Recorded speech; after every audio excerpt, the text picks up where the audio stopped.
Hello students, welcome to dimensions coaching centre YouTube channel. So railway recruitment board వాళ్ళు NTPC notification అయితే release చేశారు. So last మీరు video observe చేస్తుంటే అప్పుడు కూడా ఎన్టీపీసీనేనా, అది గ్రాడ్యుయేట్ లెవెల్, ఇది అండర్ గ్రాడ్యుయేట్ లెవెల్. సో దీనిలో సంబంధించి ఏమేమి పోస్టులు ఉన్నాయి, ఎన్ని వేకెన్సీస్ ఉన్నాయి, ఇన్ఫర్మేషన్ ఏంటి అనేది ఇప్పుడు చూద్దాం. Okay, so first starting date of the application and ending date of the application వచ్చేటప్పటికి స్టార్టింగ్ డేట్ 21 సెప్టెంబర్ 2024 అండి. Ending date of the application వచ్చేటికి 20 అక్టోబర్ 2024. ఓకే, నా నెక్స్ట్ వచ్చేటప్పటికి మనకి ఏజ్ ఎంత ఉంది అని చూసుకుంటే గ్రాడ్యుయేట్ లెవెల్ దానికి 18 years to 36 years అని ఇస్తే, అండర్ గ్రాడ్యుయేట్ లెవెల్ దానికి 18 to 33 years ఇచ్చారు. ఈ మీద అబ్జర్వ్ చేసుకోవాలి. సో 18 to 33 years అనేది అండర్ గ్రాడ్యుయేట్ లెవెల్ పోస్టులకి సంబంధించింది. ఎన్ని వేకెన్సీస్ ఉన్నాయి, అలా ఏ పోస్టులు ఉన్నాయని చూసుకుంటే దీంట్లో 4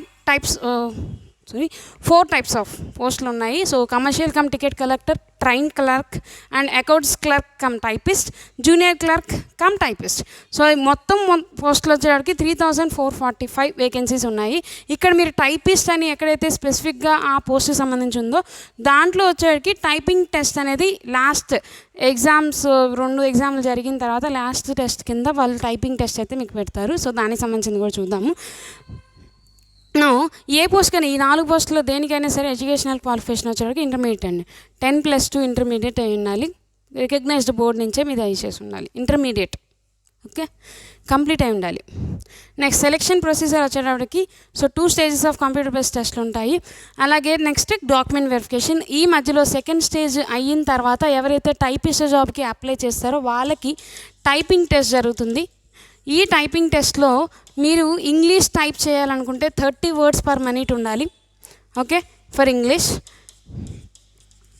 అదే Hindi typing చేసేటట్టయితే 25 words per minute ఉండాలి. ఈ స్పీడ్ అనేది ఖచ్చితంగా మెయింటైన్ అవ్వాలి. అండ్ అలాగే ఈ టైపింగ్ టెస్ట్లోకి వెళ్ళాలి అంటే ఖచ్చితంగా సెకండ్ స్టేజ్ అనేది క్లియర్ చేయాలి. అది క్లియర్ చేశాకే టైపింగ్ టెస్ట్లోకి వెళ్తారు. ఇది జస్ట్ క్వాలిఫైయింగ్ నేచర్ అంతే. ఆ తర్వాత document verification and medical examination జరుగుతుంది. నెక్స్ట్ అప్లికేషన్ ఫీజుకి వచ్చేటప్పటికి మైనారిటీ కేటగిరీ సంబంధించిన వాళ్ళకి, female, ex service man, transgender ఈ అందరికీ 250 rupees అనేది అప్లికేషన్ ఫీజు. అలాగే మిగిలిన ఏ క్యాండిడేట్స్ అయినా 500 they have to pay for the application. Okay, next so 2 stages of computer based టెస్ట్లు ఉంటాయని చెప్పాను కదా. సో దాంట్లో ఫస్ట్ స్టేజ్ ఏంటి ప్యాటర్న్ అని చూసుకుంటే మీకు 90 minutes అయితే అలర్ట్ చేస్తారండి. 90 minutesలో మీకు 3 sections నుంచి క్వశ్చన్స్ అడుగుతారు. 3 sectionsలో ఒకటి మ్యాథమెటిక్స్ అండ్ దెన్ రీజనింగ్, ఆ తర్వాత జనరల్ అవేర్నెస్. ఒక్కొక్క సెక్షన్ నుంచి మ్యాథమెటిక్స్ అయితే 30, reasoning 30 questions and general awareness అయితే 40 questions ఉన్నాయి. ఈ జనరల్ అవేర్నెస్లో కూడా మేజర్గా జనరల్ సైన్స్ నుంచి ఎక్కువగా క్వశ్చన్స్ అయితే రావడం జరుగుతుంది. లాస్ట్ ఇయర్ పేపర్స్ మీరు అబ్జర్వ్ చేస్తుంటే. ఓకే, నెంబర్ ఆఫ్ క్వశ్చన్స్ వచ్చేటికి టోటల్గా 100 అండ్ 100 marks ఇస్తారు. బికాస్ ఈచ్ క్వశ్చన్కి 1 mark అనేది క్రెడిట్ చేస్తారు. ఇన్ కేస్ మీరు రాంగ్ ఆన్సర్ పెడితే కనుక 1/3 ఆఫ్ మార్క్ అనేది డెబిట్ చేస్తారు. Okay, so second stage of exam వచ్చేటప్పటికి ఇది కూడా 90 minutes ఉంది. కాకపోతే నెంబర్ ఆఫ్ క్వశ్చన్స్ అనేది మార్పు ఉంటుంది. ఫస్ట్ స్టేజ్కి సెకండ్ స్టేజ్కి సిలబస్ అంతా ఒకటేనండి, ఏం మార్పు లేదు. బట్ ఫస్ట్ స్టేజ్లో ఉన్న number of questions, total number of questions, second స్టేజ్లో ఉన్న టోటల్ నెంబర్ ఆఫ్ క్వశ్చన్స్ మార్పు ఉంటుంది. సో సెకండ్ స్టేజ్కి వచ్చేటికి mathematics, reasoning and general awareness. కాకపోతే నెంబర్ ఆఫ్ క్వశ్చన్స్ వచ్చేటికి mathematics 35, reasoning 35 and general awareness is 50. Okay, అంటే total 120 questions with 120 marks. Answer wrong పెడితే కనుక 1/3 ఆఫ్ మార్క్ అనేది డిడక్ట్ చేస్తారు. ఓకే, సో ఇప్పుడు మన ఇన్స్టిట్యూట్లో వచ్చేటికి ఆర్ఆర్బీ ఎన్టీపీసీ సంబంధించి స్పెసిఫిక్గా October 7th ఒక బ్యాచ్ అయితే స్టార్ట్ చేయబోతున్నాం.